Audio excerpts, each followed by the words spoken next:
Welcome to our YouTube channel education world. आज हम करेंगे 30 जून के 10 most important current affairs.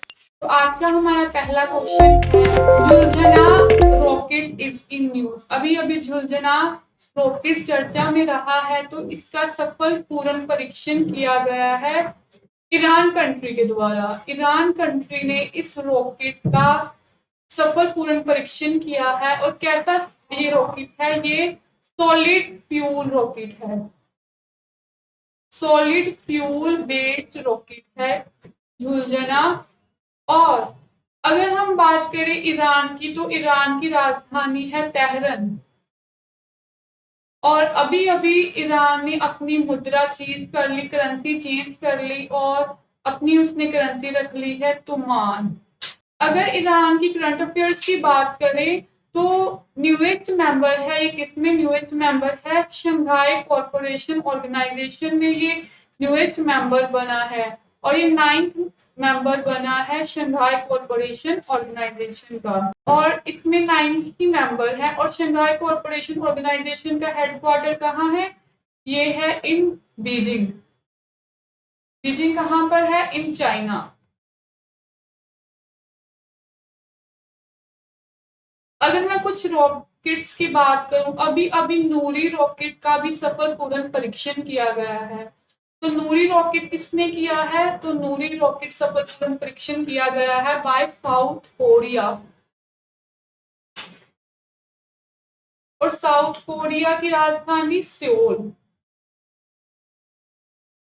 South Korea और नॉर्थ कोरिया को कौन सी लाइन अलग करती है? तो ये लाइन अलग करती है 38 डिग्री। अगर मैं बात करूं साउथ कोरिया को, तो अभी अभी इसने बैडमिंटन का एक कप जीता है जिसका नाम है उबेर कप। भी साउथ कोरिया ने जीत लिया है। हमारा अगला क्वेश्चन है, Mahmoud Jaloud became chairman of International Weightlifting Federation. International अंतरराष्ट्रीय भारोत्तोलन महासंघ के अध्यक्ष कौन बने हैं? तो ये बने हैं महमूद जलूद। अगर इंटरनेशनल वेटलिफ्टिंग फेडरेशन की बात करें, तो इसका हेडक्वार्टर है इन लोसानी।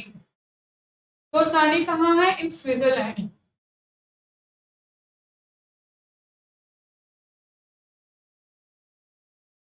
लोसानी स्विट्जरलैंड में एक और संगठन का हेडक्वार्टर है जिसका नाम है आईओसी। और आईओसी की full form international Olympics committee, जिसकी एस्टेब्लिशमेंट 1894 में की गई। हेडक्वार्टर है इन लोसाने और चेयरमैन है थॉमस।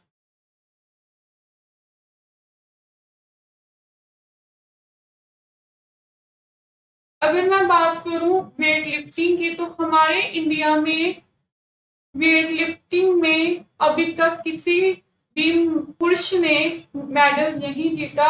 सिर्फ 2 वुमेन्स है अब तक जिसने वेट लिफ्टिंग में मेडल जीते हुए हैं इन ओलंपिक्स। वो है, सबसे पहले हैं कर्णम मल्लेश्वरी। वो इस कर्णम मल्लेश्वरी, तो ये इन्होंने ओलंपिक सिडनी ओलंपिक्स में ब्रॉन्ज मेडल जीता था इन ओलंपिक्स। सिडनी ऑस्ट्रेलिया में ओलंपिक्स हुए थे इन 2000। और पहली महिला जिन्होंने मेडल जीता इन ओलंपिक्स इंडिया की तरफ से, तो कांस्य पदक जीता था इन्होंने। और सेकंड रही है मीराबाई चानू। इन्होंने टोक्यो ओलंपिक्स में सिल्वर मेडल जीता फॉर इंडिया।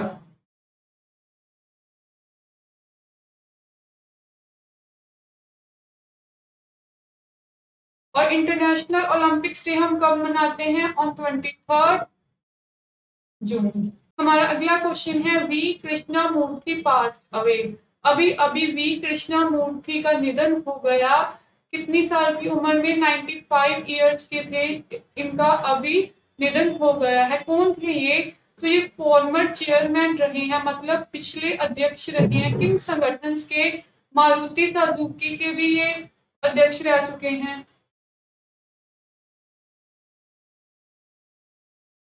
मारुति सुजुकी के भी ये अध्यक्ष रह चुके हैं। फिर ये अध्यक्ष भारत हैवी इलेक्ट्रॉनिक्स लिमिटेड के भी अध्यक्ष रह चुके हैं। और ये steel authority of India limited के भी ये अध्यक्ष रह चुके हैं वी कृष्णमूर्ति।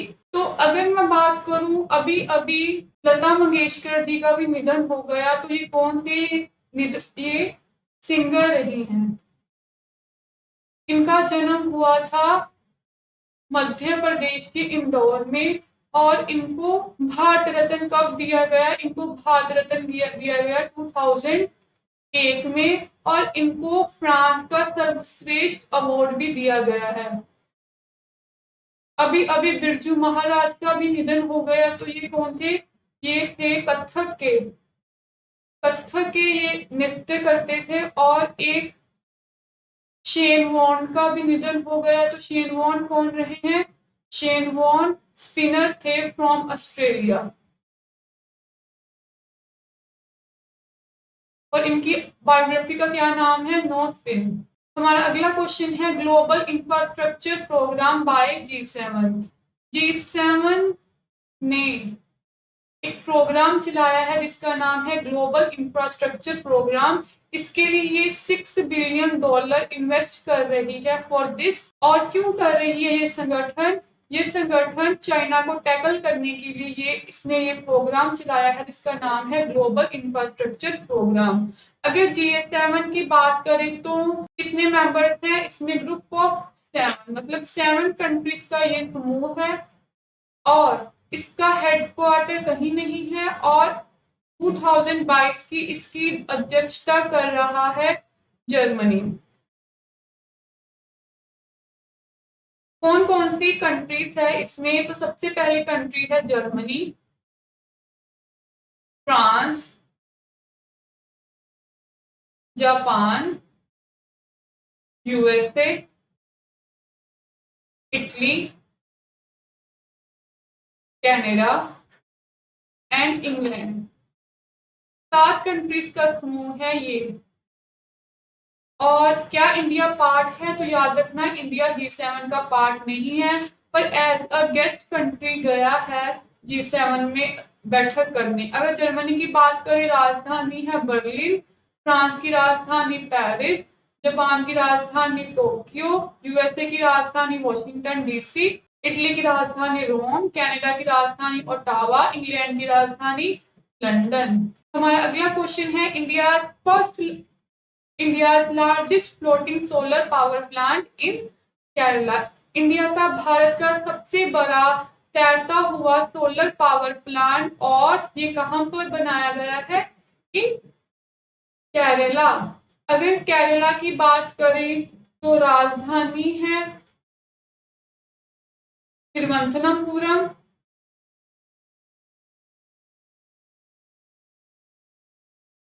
सबरीमाला मंदिर भी कहां पर है?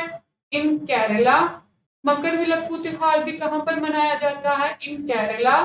मलयालम किसकी क्लासिकल लैंग्वेज है? केरला की। और सबसे लिटरेट स्टेट भी कौन सी है? केरला की। और ओणम त्योहार भी कहां पर मनाया जाता है? इन केरला। और अटुकल पोंगल भी कहां पर मनाया जाता है? इन केरला। और पद्मस्वामी टेम्पल भी कहां पर है? इन केरला। हमारा अगला क्वेश्चन है Ambubachi festival in Assam. Ambubachi festival मनाते हैं, और ये मनाते हैं इन असम में। और कौन से टेम्पल में ये फेस्टिवल मनाया जाता है? तो ये मनाया जाता है इन कामाख्या फेस्टिवल, कामाख्या टेम्पल में ये वाला फेस्टिवल मनाया जाता है जिसका नाम है अंबुबाची। अगर असम की बात करें तो असम की राजधानी है दिसपुर, और पहला नाम क्या था असम का? कामरूप। कामरूप नाम से जानते थे असम को। अभी अभी कुछ महत्वपूर्ण उद्यान नेशनल पार्क असम में, काजीरंगा नेशनल पार्क ये भी असम में है, औरंग नेशनल पार्क ये भी असम में है, देहिंग पटकाई ये भी असम में है, रायमोना ये भी असम में है, और नामेरी ये भी असम में है। हिरात फेस्टिवल कहाँ पे सेलिब्रेट किया जाता है? ये किया जाता है जम्मू एंड कश्मीर में। हरेली फेस्टिवल ये कहाँ पर सेलिब्रेट किया जाता है? इन छत्तीसगढ़। हमारा अगला क्वेश्चन है नेशनल स्टैटिस्टिक्स डे ऑन 29 जून। राष्ट्रीय स्टैटिस्टिक्स डे कब मनाया जाता है? तो ये मनाया जाता है ऑन 29 जून। और क्यों मनाया जाता है? उस दिन जन्म दिवस होता है। किसका जन्म दिवस होता है?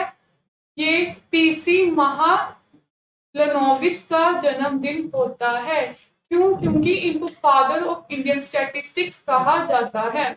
और इस साल की थीम क्या रही? तो इस साल की थीम रही data on sustainable development. Data on sustainable development. कौन थे महालनोबिस? तो इन्होंने सेकंड 5 ईयर प्लान दिया था। इन्होंने सेकंड 5 ईयर प्लान दिया था जो 1956 से लेकर 1961 में चला था। और हमारा फर्स्ट 5 ईयर प्लान किसके द्वारा दिया गया था? तो ये दिया था फ्रॉम 1951 से लेकर 1955 तक हमारा पहला 5 ईयर प्लान चला था। और ये दिया था हैरेड डोमार ने। और सेकंड 5 ईयर प्लान में आपके भिलाई स्टील प्लांट भी ओपन किया गया। कहाँ पर? इन छत्तीसगढ़। दुर्गा स्टील प्लांट भी ओपन किया गया। कहाँ पर? इन वेस्ट बंगाल।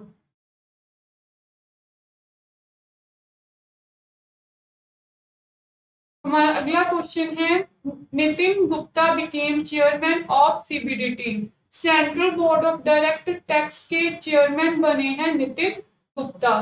क्या होता है सीबीडीटी? जो टैक्स सरकार हमसे सीधे लेती है उसे कहा जाता है CBDT. For example income. Income पर जो कर लगता है वो सरकार हम खुद पे आउट करते हैं। तो ये हमारा कौन सा टैक्स है? ये हमारा डायरेक्ट टैक्स है।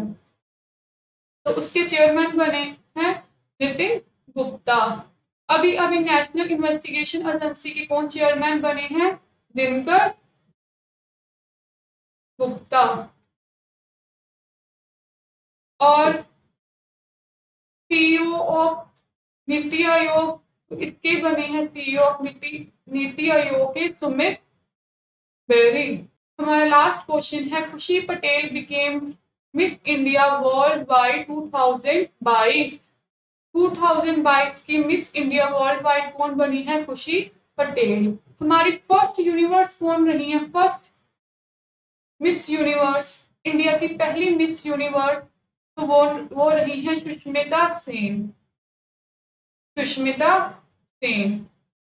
फर्स्ट मिस वर्ल्ड, तो ये कौन बनी है? तो ये बनी है रीता फेरा, इंडिया की। तो ये चीजें याद रखनी है। और अभी अभी miss universe, third miss universe India की कौन रही है? हरनाज संधू 2022 की। और 2022 की मिस वर्ल्ड कौन रही है? कैरोलिना, जो कहाँ की रहने वाली है? ये रहने वाली है पोलैंड की। तो आज का सेशन हमारा यहीं पर समाप्त होता है। Thank you for watching. Bye bye.